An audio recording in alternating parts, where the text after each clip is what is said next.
ऐसा माहौल बना के रखा था कि या तो आप एनडीए को वोट करें या आप इंडिया को वोट करें। तो जनता इन दोनों लोगों से उठ चुकी है और जनसुराज बिहार में एक विकल्प के रूप में खड़ा है और जनता के मन में यह विश्वास पैदा हो गया है कि जनसुराज बिहार में बदलाव ला सकता है। सभा हुई थी और चीनी मिल के पुनर्निर्माण के लिए शिलान्यास हुआ था, लेकिन वो वादा जुमलाबाजी होकर रह गया। सरकार बनेगी और मैं फिर मढ़ौरा आऊँगा और इसी चीनी मिल से उत्पादित चीनी का चाय पीऊँगा, लेकिन जुमलेबाजी होकर रह गई। और ये तो अब पूरी हमारे साथ नवीन कुमार सिंह उर्फ अभय सिंह, जो मढ़ौरा में जनसुराज के बड़े नेता माने जाते हैं। क्या लग रहा है कि प्रशांत किशोर जी मढ़ौरा में जब आए थे तो क्या कुछ टिकट के लेकर बातचीत हुई है या प्रशांत किशोर की हरी झंडी मिलने के बाद जनता के बीच में चर्चा हो रही है? सर क्या लग रहा है सर मढ़ौरा में? देखिए, हरी झंडी की बात जो आप कर रहे हैं, मैं इस बात से सहमत नहीं। जहाँ तक तैयारी की बात है तो ये सही है कि प्रशांत किशोर जी का कार्यक्रम मढ़ौरा में हुआ था और मढ़ौरा क्योंकि मेरा क्षेत्र है, मढ़ौरा भाग 1 से हमें 10 साल प्रतिनिधित्व करने का मौका मिला है। वर्तमान में मैं नगरा से भी जिला परिषद का प्रतिनिधि के रूप में काम कर रहा हूँ और पूरा मढ़ौरा विधानसभा जो है, उस मढ़ौरा विधानसभा का जो निर्णायक क्षेत्र है वो यही 17 पंचायत है जिसका हम प्रतिनिधि के किसी न किसी रूप में रह चुके हैं। अभी तक सर मढ़ौरा में जितने कैंडिडेट जनसुराजी कैंडिडेट हैं सबसे भारी माने जा रहे हैं, क्योंकि 25 साल से आपकी राजनीतिक जो है मढ़ौरा में चल रही है। देखिए, तो कहीं ना कहीं ये जनता सवाल कर रही है, क्या अभय सिंह आएंगे टिकट लेकर?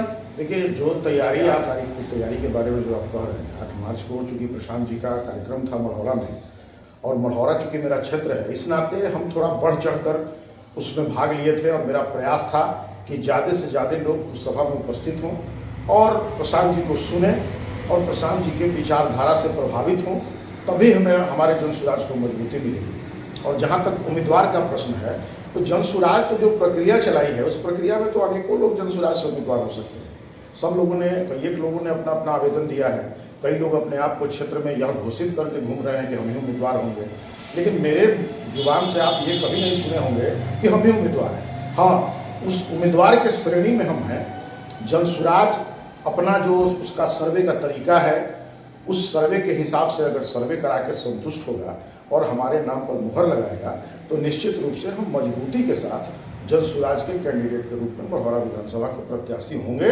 और प्रयास करेंगे कि यह सीट जीत करके हम जनसुराज के झोली में डालें। आपने कहा कि सर बड़े ऐसे उम्मीदवार हैं जो टिकट के लेकर दावा कर रहे हैं, तो कहीं ना कहीं टिकट के लेकर खींचतान चल रही है सर? नहीं, मैं क्या, लेकिन जनसुराज में एक प्रक्रिया बनी हुई है कि जो भी लोग आवेदन करना चाहते हैं स्वतंत्र हैं, ऑनलाइन आवेदन करिए, ऑफलाइन भी जाके वहाँ फॉर्म भर के जमा कीजिए। जनसुराज ने कुछ राशि भी तय किया है कि अगर आप उम्मीदवार होना चाहते हैं तो आपको इतनी राशि शुल्क के रूप में जनसुराज के फंड में जमा करनी होगी। तो वो जो जितनी प्रक्रियाएं हैं वो सारी प्रक्रियाएं को मैं पूरा कर चुका हूँ। मैंने ऑनलाइन फॉर्म भी भर चुका है, मैं ऑफलाइन फॉर्म भी भर चुका हूँ, जो शुल्क है उसको भी जमा कर चुका हूँ। और इसके साथ साथ कई और मेरे साथी हैं जो ये काम, इस प्रक्रिया से गुजर चुके हैं। लेकिन मैं ये तय मानता हूँ कि उम्मीदवार जनसुराज का वही होगा जिसको जनता चाहिए और जनता के नीचे से जो आवाज़ निकल के जाएगी उसी आवाज़ पर प्रशांत किशोर का मुहर लगेगा। मैं आवेदन करता हूं और चूंकि मढ़ौरा मेरा क्षेत्र रहा है और पिछले 25 वर्षों से राजनीति में किसी न किसी पद पर मैं सक्रिय रहा हूं, तो अक्सर मढ़ौरा के लोगों के साथ मेरा उठना बैठना, लोगों की समस्याओं को सुनना, जो मेरा ये कार्यक्रम चलता है, जैसे रविवार को मैं हमेशा से लगभग करीब 20-25 वर्षों से हर एक रविवार को मैं बैठता हूँ अपने कार्यालय पर और तमाम क्षेत्र की जो भी जनता है जिनके पास जो समस्या होता है उस समस्या लेकर के आते हैं, मैं उसको सुनता हूं और मेरे क्षमता के अनुसार जितना मदद हो सकता है मैं लोगों का मदद करता हूं और यही परिपाटी मैं चलाता हूं। और इसी के कार्यक्रम के तहत कहिए कि जनता में मेरे ऊपर विश्वास है। चाहे लोग ये समझते हैं कि मैं जिस काम के बारे में बोल दूंगा कि ये काम हो जाएगा, लोगों को विश्वास रहता है कि जब अभय जी बोल दिए तो ये काम होना है, तो वह विश्वास है और उस विश्वास को लेकर के मैं मढ़ौरा में कार्य कर रहा हूँ। बिहार में दो ध्रुव की राजनीति हो रहा है, एक इंडिया और दूसरा इंडिया, तो उसमें जन सुराज अकेले पार्टी कैसे यहाँ करेगी? देखिए, बिहार में दो ध्रुव की राजनीति नहीं है। बिहार में पिछले राजनीतिक दलों ने ऐसा माहौल बना के रखा था कि या तो आप एनडीए को वोट करें या आप इंडिया को वोट करें, कोई ऑप्शन नहीं था। जनता व्यथित होकर के मजबूरी कहिए, मजबूरी में किसी न किसी एक को चुनती थी। लेकिन अगर सच्चाई पूछिए तो जनता इन दोनों लोगों से उठ चुकी है और जन सुराज बिहार में एक विकल्प के रूप में खड़ा है और जनता के मन में यह विश्वास पैदा हो गया है कि जन सुराज बिहार में बदलाव ला सकता है। प्रशांत किशोर जी का जो बात है वो लोगों के जेहन में उतर रहा है, लोगों में विश्वास पैदा हो रहा है और यह विश्वास भरोसा में बदलेगा और 2025 में बिहार में जन सुराज की सरकार बनेगी। मढ़ौरा में चीनी मिल के प्रांगण में प्रशांत किशोर जी का आगमन हुआ था सर, आखिर वो मैदान क्यों चुना गया, वहां से क्यों किया? मान लिया जाए चुनाव का शंखनाद मढ़ौरा से क्या ये आपको याद होगा, उस चीनी मिल के प्रांगण में बिहार के सुशील कुमार मोदी, हमारे क्षेत्र के सांसद महोदय, एक भारी भरकम सभा हुई थी और चीनी मिल के पुनर्निर्माण के लिए शिलान्यास हुआ था। लेकिन वो वादा जुमलाबाजी होकर रह गया और चूंकि वो खंडहर गाली देती है उन जनप्रतिनिधियों को जो पिछले 25 और 30 साल से मढ़ौरा और सारण पर अपना कब्जा जमा के बैठे हुए हैं। उस मिल में सर प्रधानमंत्री जी भी आए थे और कहे थे कि इसी चीनी मिल से हम चाय पी। प्रधानमंत्री जी उस चीनी मिल पर तो आने का साहस नहीं जुटा पाए थे। प्रधानमंत्री जी का कार्यक्रम मढ़ौरा ITI के मैदान में हुआ था और उस मैदान में प्रधानमंत्री जी ने ये घोषणा की थी कि आप हमें जिताइए, हमारी सरकार बनेगी और मैं फिर मढ़ौरा आऊँगा और इसी चीनी मिल से उत्पादित चीनी का चाय पीऊँगा।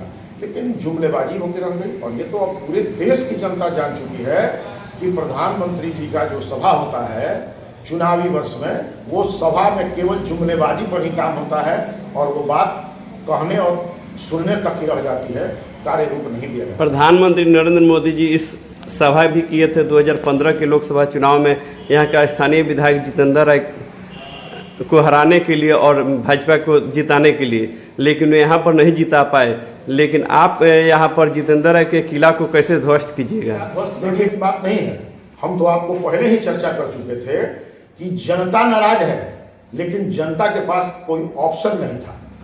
या तो एक तरफ नागनाथ और एक तरफ ये नाथ, तो दोनों लोग वही हैं, तो कोई रास्ता नहीं था। हाँ, जनता एक बार प्रशांत जी ने उस सभा में भी कहा था, आप भी अगर होंगे तो जरूर नोटिस किए होंगे कि ठीक है आपने तो वही किया, आपने जाति के नाम पर वोट दिया, आपने हिंदू मुसलमान के नाम पर वोट दिया तो राम मंदिर बना, आपने जाति के नाम पर वोट दिया तो वो राजनीति हो रही है। लेकिन कभी भी आपने मढ़ौरा के विकास के नाम पर तो वोट दिया नहीं, तो मढ़ौरा का विकास नहीं हुआ।